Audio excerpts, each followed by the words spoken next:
ನಮಸ್ಕಾರ. ನನ್ನ ಹೆಸರು ರಮೇಶ್ ಯು ಅಂತೇಳಿ. ಆ, ನನ್ನ ವಯಸ್ಸು 48 ವರ್ಷ. ನನ್ನ ಊರು ಪುತ್ತೂರು ತಾಲೂಕಿನ ಪಾನಜೆ ಗ್ರಾಮದ ಉಡ್ಡಂಗಲ ಅಲ್ಲಿ ಮನೆ ಮಾಡಿಕೊಂಡು ವಾಸವಿದ್ದೇನೆ. ಮತ್ತು ನನ್ನ ಉದ್ಯೋಗ ಕುಂಬಾರಿಕೆ. ಪ್ರಸ್ತುತ ಕುಂಬಾರ ಗುಡಿ ಕೈಗಾರಿಕಾ ಸಹಕಾರಿ ಸಂಘ ಪುತ್ತೂರು ಇದರ ಕೌಡಿಚೇರು ಶಾಖೆಯಲ್ಲಿ ತಾಂತ್ರಿಕ ಸಹಾಯಕನಾಗಿ ಕೆಲಸ ಮಾಡ್ತಾಯಿದ್ದೇನೆ. ನಾನು ಈ ವೃತ್ತಿಯನ್ನು ಪ್ರಾರಂಭದಲ್ಲಿ ನಮ್ಮ ತಂದೆ ತಾಯಿಯು ಅಜ್ಜಂದಿರು ಈ ಕೆಲಸವನ್ನು ವಂಶಪಾರಂಪರ್ಯವಾಗಿ ಮಾಡ್ತಾಯಿದ್ದಾರೆ, ಅಲ್ಲಿಂದಲೇ ಬಂದದ್ದು. ಅಂದರೆ ಬೇಸಿಕ್ಕಾಗಿ ನನಗೆ ಮನೆಯಲ್ಲೇ ಇದರ ಒಂದು ಪ್ರಾಥಮಿಕ ಹಂತದ ತರಬೇತಿ ಸಿಕ್ಕಿತ್ತು. ಆನಂತರ ಕುಂಬಾರ ಗುಡಿ ಕೈಗಾರಿಕಾ ಸಹಕಾರಿ ಸಂಘ ಪುತ್ತೂರು ಇದರ ನೇತೃತ್ವದಲ್ಲಿ ನಾನು CVPI ಅಂದರೆ ಕೇಂದ್ರೀಯ ಕುಂಬಾರಿಕಾ ತಯಾರಿಕಾ ಸಂಸ್ಥಾನ ಖಾನಾಪುರ, ಬೆಳಗಾವಿ ಜಿಲ್ಲೆ ಇಲ್ಲಿ ಒಂದು 6 ತಿಂಗಳ ತರಬೇತಿಯನ್ನು ಪಡೆದಿದ್ದೇನೆ.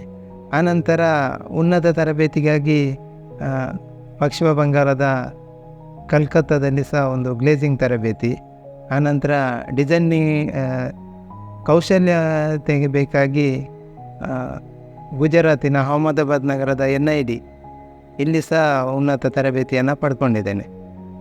ಈ ಕೆಲಸವನ್ನು ಅಂದರೆ ನಾವು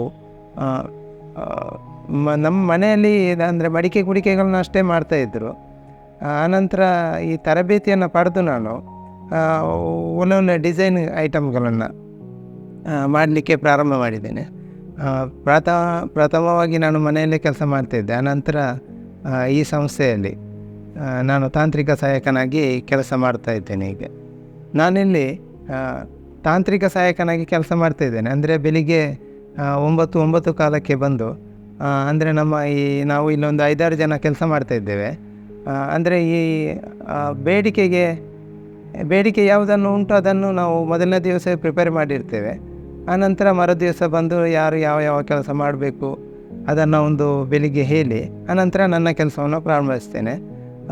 ಅಂದರೆ ಒಂದು ಮಣ್ಣು ತಯಾರಿ ಮಾಡೋದು, ಆನಂತರ ವೀಲ್ ವರ್ಕ್, ಆನಂತರ ಫಿನಿಷಿಂಗ್ ಕೆಲಸ. ಮಳೆ ಬಂದರೆ ಸ್ವಲ್ಪ ಕಡಿಮೆ ಇರ್ತದೆ, ಬಿಸಿಲಲ್ಲಿ ಸ್ವಲ್ಪ ಬೇಗ ಕೆಲಸ ಮಾಡಬೇಕಾಗ್ತದೆ. ಆನಂತರ ಮಧ್ಯಾಹ್ನ ನಂತರ ಅಂದರೆ ಫಿನಿಷಿಂಗ್ ಕೆಲಸ ಇರ್ತದೆ. ಬೆಳಿಗ್ಗೆ ಮಾಡಿದ ಐಟಮನ್ನು ಫಿನಿಷಿಂಗ್ ಮಾಡಬೇಕು. ನಂತರ ಸಂಜೆ ಒಂದು 5-5:30 ನಾವು ಇಲ್ಲಿಂದ ಮನೆಗೆ ತೆರಳ್ತೇವೆ ಅಷ್ಟೇ. ಈಗ ನಾವು ಒಂದು ಮಡಿಕೆ ಮಾಡಬೇಕಿದ್ರೆ ಪ್ರಾರಂಭದಲ್ಲಿ ಕಚ್ಚಾ ವಸ್ತುಗಳ ಕ್ರೋಢೀಕರಣ ಅಂದರೆ ಮಣ್ಣು ನಾವು ಆವೆ ಮಣ್ಣನ್ನು ದೂರದ ಬೆಳ್ತಂಗಡಿಯಿಂದ ತರ್ತಾ ಇದ್ದೇವೆ. ಅದೇ ರೀತಿ ಇನ್ನೊಂದು ಜೇಡಿ ಮಣ್ಣು, ಅದು ಇಲ್ಲೇ ಲೋಕಲ್ ಸಿಗ್ತದೆ. 2 ಮಣ್ಣನ್ನು ನಾವು ಸಮ ಪ್ರಮಾಣದಲ್ಲಿ ಹಾಕಿ ಮಾಡುವಂಥ ವಿಧಾನ. ಅಂದರೆ ಸ್ಟಾರ್ಟಿಂಗಲ್ಲಿ ನಾವು ಮಣ್ಣನ್ನು ಒಣಗಿಸಿ ಬ್ಲೆಂಜರಿಗೆ ಹಾಕಬೇಕಾಗ್ತದೆ. ಬ್ಲೆಂಜರಲ್ಲಿ ನಾವು ಅದನ್ನು ಸ್ಲರಿ ಮಾಡಿ ಟ್ಯಾಂಕಿಗೆ ಹೊರಗೆ ಬಿಡಬೇಕಾಗ್ತದೆ. ಹೊರಗೆ ಬಿಟ್ಟ ಮಣ್ಣು ಆ ಸ್ಲರಿ 1 ವಾರದಲ್ಲಿ ಬೇಸಿಗೆಯಲ್ಲಿ ಡ್ರೈ ಆಗ್ತದೆ. ಆನಂತರ ಅದನ್ನು ಒಳಗೆ ತಂದು ಗುಡ್ಡೆ ಹಾಕಿ ಪಗ್ ಮಿಲ್ಲಿಗೆ ಹಾಕಬೇಕು. ಪಗ್ ಮಿಲ್ಲಿನಲ್ಲಿ ನಾವು ಮಣ್ಣನ್ನು ಹದ ಮಾಡಬೇಕಾಗ್ತದೆ. ಹದ ಮಾಡಿ ಆನಂತರ ನಾವು ಕೆಲಸಕ್ಕೆ ಅದನ್ನು ತಯಾರು ಮಾಡಬೇಕಾಗ್ತದೆ. ಆನಂತರ ನಾವು ಕೈಯಲ್ಲಿ ಕೆಲಸ ಶುರು ಮಾಡಿದರೆ ಅಂದರೆ ಒಂದು ಪಾತ್ರೆ ಕಡಿಮೆ ಅಂದರೆ ಒಂದು ಪಾತ್ರೆಗೆ ಒಂದು 2-2.5 ಗಂಟೆ ಟೈಮ್ ಬೇಕಾಗ್ತದೆ. ಅಂದರೆ ನಾವು ಬಲ್ಕಾಗಿ ಮಾಡ್ತೇವೆ. ಆ ರೀತಿ ಅದನ್ನು ಡೀಟೇಲಾಗಿ ನಾವು ಲೆಕ್ಕ ಹಾಕಿದರೆ 2-2.5 ಗಂಟೆ ಬೇಕಾಗ್ತದೆ. ಒಂದು 10-12 ಪೀಸ್ ಒಂದು ದಿವಸದಲ್ಲಿ ಮಾಡಿದರೆ ಅದು 3 ದಿವಸದಲ್ಲಿ ಕಂಪ್ಲೀಟ್ ಕೆಲಸ ಮುಗೀತದೆ ಅದರದ್ದು. ಆನಂತರ ಅದನ್ನು ಒಣಗಿಸಿ ನಾವು ಇದಕ್ಕೆ ಎಂತಕ್ಕೆ ಬಟ್ಟಿಗೆ ತಗೊಂಡೋಗಿ ಇಡಬೇಕು. ಬಟ್ಟಿಯಲ್ಲಿ ಸಹ ಹಾಗೆ ಒಂದು ದಿವಸ ನಾವು ಕಂಪ್ಲೀಟ್ ಅದನ್ನು ನೀರಿನ ಅಂಶ ಹೊರಗೆ ಹೋಗಬೇಕು. ನಾವೊಂದು ಪ್ರಾರಂಭದಲ್ಲಿ ಬೆಂಕಿ ಇಟ್ಟರೆ ಬೆಳಿಗ್ಗೆ ಇಟ್ಟರೆ ಸಂಜೆವರೆಗೆ ಅದನ್ನು ಕಾವು ಕೊಡ್ತಾ ಇರಬೇಕಾಗ್ತದೆ. ಆನಂತರ ರಾತ್ರಿ ಒಂದು 7 ಗಂಟೆ ನಂತರ ಬೆಂಕಿ ಇಟ್ಟರೆ ಒಂದು 3-4 ಗಂಟೆ ಕೆಲಸ ಅದರಲ್ಲಿ ಪಾತ್ರೆ ಬೇಯಬೇಕು. ಅಂದರೆ ಒಂದು 700-800 ಡಿಗ್ರಿಯಲ್ಲಿ ಬೇಯುವಾಗ ಆಗ ಪಾತ್ರೆ ಕಂಪ್ಲೀಟ್ ಬೇಯ್ತದೆ. ಮರುದಿವಸ ಬೆಳಿಗ್ಗೆ ಅದನ್ನು ಬಟ್ಟಿಯಿಂದ ತೆಗಿಲಿಕ್ಕೆ ರೆಡಿಯಾಗಿರ್ತದೆ ಅದು. ಆನಂತರ ನಾವು ಮಾರುಕಟ್ಟೆಗೆ ಅದನ್ನು ಇಲ್ಲಿ ನಾವು ಸೊಸೈಟಿಗೆ ಅದನ್ನು ಪರಿಷ್ಕರಣೆ ಮಾಡಿ ಆನಂತರ ಸೊಸೈಟಿಗೆ ಖರೀದಿ ಮಾಡ್ತೇವೆ. ಆನಂತರ ಅದನ್ನು ಮಾರುಕಟ್ಟೆಗೆ ಕೊಡಲಿಕ್ಕೆ ನಾವು ವ್ಯವಸ್ಥೆ ಮಾಡ್ತೇವೆ. ಅದೇ ಒಂದು ಪಾತ್ರೆ ಮಾಡಬೇಕಿದ್ರೆ ನಾವು ಅದಕ್ಕೆ ಎಷ್ಟು ಸಮಯ ಹಿಡಿತದೆ ಅಂತ ನೋಡ್ತೇವೆ. ಅಷ್ಟನ್ನೆಲ್ಲ ನಾವು ಕ್ರೋಢೀಕರಿಸಿ ಒಂದು ಬೆಲೆ ನಿಗದಿ ಮಾಡ್ತೇವೆ. ಅಂದರೆ ನಮ್ಮದು ಅಧ್ಯಕ್ಷರು, ಉಪಾಧ್ಯಕ್ಷರು, ಅಂದರೆ ಅದಕ್ಕೆ ಒಂದು ಪರ್ಚೇಸ್ ಕಮಿಟಿ ಇದೆ. ಆ ಕಮಿಟಿಯವರೆಲ್ಲ ಸೇರಿಕೊಂಡು ನಮ್ಮ CEO ಅವರು, ನಂತರ ಇಲ್ಲಿನ ಪ್ರಾದೇಶಿಕ ನಿರ್ದೇಶಕರು ಎಲ್ಲ ಸೇರಿಕೊಂಡು ಅದಕ್ಕೊಂದು ಬೆಲೆ ನಿಗದಿ ಮಾಡ್ತೇವೆ. ಅಂದರೆ ಅದರ ಕೆಲಸದ ಮೇಲೆ ಒಂದು ರಾ ಮೆಟೀರಿಯಲ್, ಕಚ್ಚಾ ವಸ್ತು, ಆನಂತರ ಲೇಬರ್ ಕೆಲಸದ್ದು, ಆನಂತರ ಅದನ್ನು ಮಾರುವ ಒಂದು ವ್ಯವಸ್ಥೆಗೆ, ಅಂದರೆ ಒಂದು ಸಣ್ಣ ಪ್ರಮಾಣದ ಲಾಭವನ್ನು ಇಟ್ಟುಕೊಂಡು ನಾವು ಮಾರಾಟಕ್ಕೆ ಸಿದ್ಧ ಮಾಡ್ತೇವೆ ಐಟಮನ್ನು. ಅದೇ ರೀತಿಯಾಗಿ ಕೆಲವರೊಬ್ಬರು ಅಂಗಡಿಯವರೆಲ್ಲ ಹೋಲ್ಸೇಲಾಗಿ ತಗೊಂಡು ಹೋಗ್ತಾರೆ. ಅವರಿಗೆ ಸಣ್ಣ ಪ್ರಮಾಣದ ಲಾಭಾಂಶವನ್ನು ಇಟ್ಟು ನಾವು ಕೊಡ್ತಾ ಇದ್ದೇವೆ. ಅದೇ ಮಣ್ಣಿನ ಪಾತ್ರೆ ಮಾಡುವ ಇದರಲ್ಲಿ ಪ್ರಾರಂಭದಿಂದ ಕೊನೆಯವರೆಗೆ ಕಷ್ಟವೇ ಇರ್ತದೆ. ಯಾಕಂತ ಹೇಳಿದ್ರೆ ಇಲ್ಲಿ ದುಡಿಮೆಗೆ ತಕ್ಕ ಪ್ರತಿಫಲ ಇರ್ತದೆ ಅಷ್ಟೇ ಹೊರತು ಲಾಭದ ಯಾವುದೇ ದೃಷ್ಟಿ ಇರುವುದಿಲ್ಲ. ಯಾಕಂತ ಹೇಳಿದ್ರೆ ನಾವು ಮಣ್ಣು ಕಚ್ಚಾ ವಸ್ತುಗಳನ್ನು ತರುವಲ್ಲಿಂದ ಹಿಡಿದು ಬೇಯಿಸಿ ಮಾರುಕಟ್ಟೆಗೆ ಮಾರುವವರೆಗೂ ಇದೊಂದು ಕಷ್ಟದ ಕೆಲಸ. ಯಾಕಂತ ಹೇಳಿದರೆ ಮಣ್ಣನ್ನು ತರಬೇಕಿದ್ರೆ ಮ್ಯಾನ್ಯಲ್, ಅಂದರೆ ನಾವು ಈಗ ಮಣ್ಣನ್ನು ಕಚ್ಚಾ ಮಣ್ಣನ್ನು ತರುವಲ್ಲಿ ಯಾಕಂತ ಹೇಳಿದರೆ ಮ್ಯಾನ್ಯಲ್ ಆಗಿ ತರಬೇಕು. ಅಂದರೆ JCB ಯಾವುದನ್ನು ಖಾಸಗಿಯವರಿಂದ ತರುವುದು. ನಾವು ತರುವಾಗ ನಾವು ಅಲ್ಲಿ ಸಹ ತುಂಬ ಸುಸ್ತಾಗ್ತದೆ. ಅಂದರೆ ಯಾರನ್ನು ಕೂಲಿಯವರನ್ನು ಕರ್ಕೊಂಡು ಹೋಗಿ, ಕೂಲಿಯವರಿಗೂ ಸಹ ಅದನ್ನು ಮಾಡುವಾಗಿಲ್ಲ. ಅಂದರೆ ಅಲ್ಲಿ ಬೇರೆ ಬೇರೆ ಥರದ ಮಣ್ಣು ಇರ್ತದೆ, ನಮಗೆ ಯಾವ ಮಣ್ಣು ಬೇಕಾಗ್ತದೆ. ಆಗ ನಾವು ಯಾವ ಥರದ ಮಣ್ಣು ಬೇಕು ಅಂತೇಳಿ ನಾವು ಅಲ್ಲಿ ಪರಿಷ್ಕರಿಸಿ ತರಬೇಕಾಗ್ತದೆ. ಅದಕ್ಕೂ ನಾವು ಹೋಗ್ಬೇಕು, ಅಲ್ಲಿ ಸಹ ಸ್ವಲ್ಪ ಕಷ್ಟದ ಕೆಲಸ. ಆನಂತರ ಸಾಗಾಟದಲ್ಲಿಯೂ ಈ ಗಣಿಯ ಹೊರದು ಸ್ವಲ್ಪ ಕಿರಿಕಿರಿ ಇರ್ತದೆ. ಆನಂತರ ಇಲ್ಲಿ ತಂದು ನಾವು ಬ್ಲೆಂಜರಿಗೆ ಹಾಕೋದು. ಅದೀಗ ಹೊಸ ಮಿಷಿನ್ಗಳು ಬಂದ ಕಾರಣ ಸ್ವಲ್ಪ ಈಸಿ ಆಗ್ತದೆ. ಇಲ್ಲದಿದ್ದರೆ ನಾವು ಅದನ್ನು ಮರದ ತುಂಡಲ್ಲಿ ಕುಟ್ಟಿ ಆನಂತರ ಮೆಸ್ಸಲ್ಲಿ ಜಾಲಿಸಿ ಆನಂತರ ಅದನ್ನು ನಾವು ನೀರಲ್ಲಿ ಮಿಕ್ಸ್ ಮಾಡಿ ಮಣ್ಣು ಹದ ಮಾಡುವಂಥ ಒಂದು ಪ್ರಕ್ರಿಯೆ ಇತ್ತು ಮೊದಲು.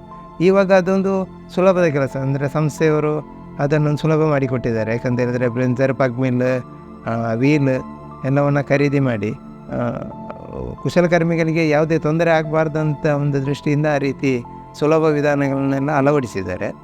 ಆನಂತರ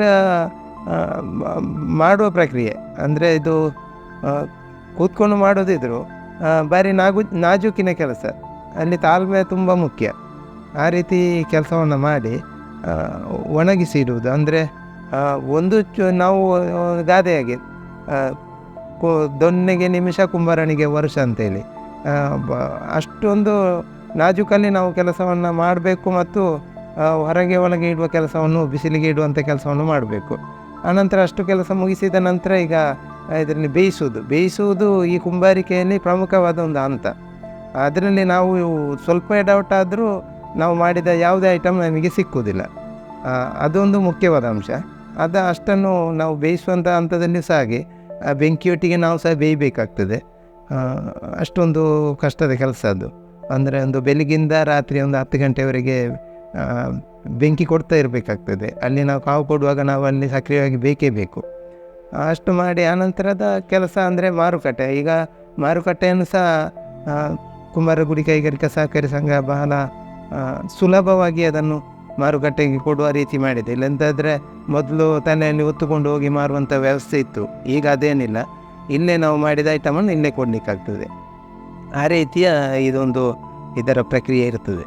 ಅದೇ ಈ ಕುಂಬಾರಿಕಾ ಐಟಮ್ ಅಂದರೆ ಮಾಡೋ ವಿಧಾನದಲ್ಲಿ ಈಗ ತುಂಬ ಸುಲಭ ವಿಧಾನ ಇದೆ. ಯಾಕಂತ ಹೇಳಿದರೆ ಮೊದಲು ನಾವು ವೀಲ್ ಕೈಯಲ್ಲಿ ತಿರುಗಿಸ್ಬೇಕಿತ್ತು. ಆವಾಗ ಒಬ್ಬರಿಂದ ಸಾಧ್ಯ ಆಗ್ತಿರಲಿಲ್ಲ, ಇಬ್ಬರು ಬೇಕಿತ್ತು. ಒಬ್ಬರು ತಿರುಗಿಸ್ಬೇಕು, ಇನ್ನೊಬ್ಬರು ಪ್ರೊಸೆಸಿಂಗ್ ಕೆಲಸ ಮಾಡಬೇಕಿತ್ತು. ಆ ಕೆಲಸ ಈಗ ಉಳಿದಿದೆ. ಯಾಕೆಂತಂದರೆ ಈ ಬಗ್ಗಿಕೊಂಡು ಮಾಡೋದು ಇನ್ನೂ ಸೊಂಟ ನೋವಿಂದು ಇನ್ನೂ ಭಾರಿ ಸುಸ್ತಾದ ಕೆಲಸ. ಅದೀಗ ಸುಲಭ ಆಗಿದೆ. ಅದೇ ರೀತಿಯಾಗಿ ಮಣ್ಣು ಹದ ಮಾಡುವಂಥದ್ದು ಸಹ ಹಾಗೆ ಹೊಸ ಮಿಷಿನ್ಗಳು ಬಂದ ಕಾರಣ ಅದು ಸುಲಭ ವಿಧಾನವಾಗಿ ಪರಿವರ್ತಿಸಿದೆ. ಮೊದಲಿಗಿಂತ ಈಗ ತುಂಬ ಈಸಿಯಾಗಿ ಕೆಲಸ ಮಾಡ್ಬೋದು, ಸುಲಭವಾಗಿ. ಮೊದಲು ನಾವು ಹೊತ್ತುಕೊಂಡು ಹೋಗಿ ಪಾತ್ರೆಗಳನ್ನ ಮಾರಬೇಕಿತ್ತು. ಈಗ ಅದರ ಒಂದು ಕಷ್ಟ ಇಲ್ಲ. ಈಗ ಆನ್ಲೈನ್ ಇದರಲ್ಲಿಯೂ ಸಹ ನಾವು ಮಾರುವಂಥ ವ್ಯವಸ್ಥೆ ಇದೆ. ಅಥವಾ ಇಲ್ಲಿ ಬಂದರೆ ಯಾವ ಒಂದು ಕಡೆಯಲ್ಲಿ ಒಂದು ಶೋರೂಮ್ ಇಟ್ಟರೆ ಅಲ್ಲಿಗೆ ಎಲ್ಲರೂ ಬಂದು ಜನ ಖರೀದಿ ಮಾಡ್ತಾರೆ. ಮತ್ತು ಈಗಿನ ಪೈಪೋಟಿ ಯುಗದಲ್ಲಿ, ಅಂದರೆ ಸ್ಟೀಲ್ ಅಥವಾ ಅಲ್ಯೂಮಿನಿಯಂ ಈ ಯುಗದಲ್ಲಿ ನಮಗೆ ಕೆಲವೊಂದು, ಅಂದರೆ ಇವಾಗ ಏನು ಸಮಸ್ಯೆ ಇಲ್ಲ. ಇದಕ್ಕಿಂತ ಮೊದಲು ಸ್ವಲ್ಪ ಸಮಸ್ಯೆ ಇತ್ತು. ಜನರು ಜಾಸ್ತಿ ಅದರ ಬಗ್ಗೆ ಒಲವು ತೋರ್ತಾ ಇದ್ದರು. ಯಾಕಂತ ಹೇಳಿದರೆ ಬೆಂಕಿ ಕಡಿಮೆ ಸಾಕಾಗ್ತದೆ, ಅಂದರೆ ಕ್ಲೀನಾಗಿರ್ತದೆ ಪಾತ್ರೆ, ಮತ್ತು ಡೆಲಿಕೇಟ್ ಅಂದರೆ ನಾವು ಹೊಡೆಯುವುದಿಲ್ಲ. ಆ ರೀತಿಯ ಒಂದು ಭಾವನೆಯಿಂದ ಜನ ಅದಕ್ಕೆ ಈ ಸ್ಟೀಲ್ ಮತ್ತು ಅಲ್ಯೂಮಿನಿಯಂಗೆ ಹೆಚ್ಚು ಮಾರೋಗಿದ್ದಾರೆ.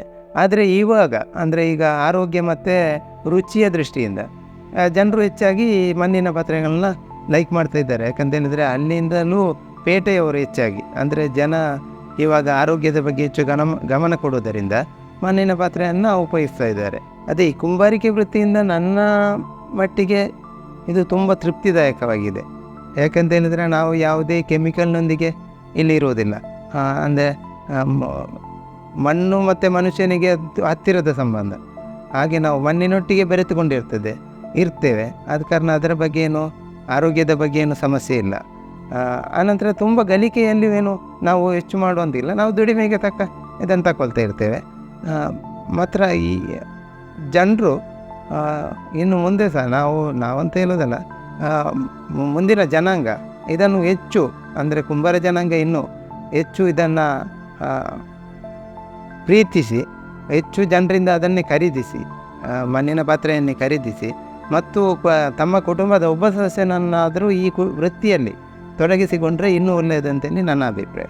ನಾವು ಇಲ್ಲಿ ಮಾಡುವ ಪ್ರಾಮುಖ್ಯ ವಸ್ತುಗಳೆಂದರೆ ಸಾಂಬ್ರಾಣಿ ಪಾತ್ರೆ ಹೆಚ್ಚಾಗಿ, ಆನಂತರ ಬಿರಿಯಾನಿ ಬೌಲು, ಆನಂತರ ಈಗ ಮಡ್ಕ ಟೀ ಅಂತೇಳಿ ಬಂದಿದೆ ಟೀ ಕಪ್ಪು, ಆನಂತರ ನರ್ಸರಿ ಪಾಟ್ಗಳು ಅಥವಾ ಮತ್ತು ಇದು ವಾಜ್ಗಳು, ಸಣ್ಣ ಟೇಬಲಿಂದ ಇಡುವ ವಾಜಿನಿಂದ ಬಿಟ್ಟು ದೊಡ್ಡ ದೊಡ್ಡ ವಾಜುಗಳನ್ನು 2-2.5 ಫೀಟಿದ್ದು ಅಂಥದ್ದನ್ನು ಮಾಡ್ತೇವೆ. ಆನಂತರ ಮಡಿಕೆ ಕುಡಿಕೆ ಕಿಚನ್ ಐಟಮ್ಗಳನ್ನು, ಆನಂತರ ಜನರು ಯಾವುದು ಬೇಕಂತ ಹೇಳ್ತಾರೆ ಅದನ್ನೆಲ್ಲ ಮಾಡಿ ಕೊಡಲಿಕ್ಕೆ ನಾವು ರೆಡಿ ಇರ್ತೇವೆ.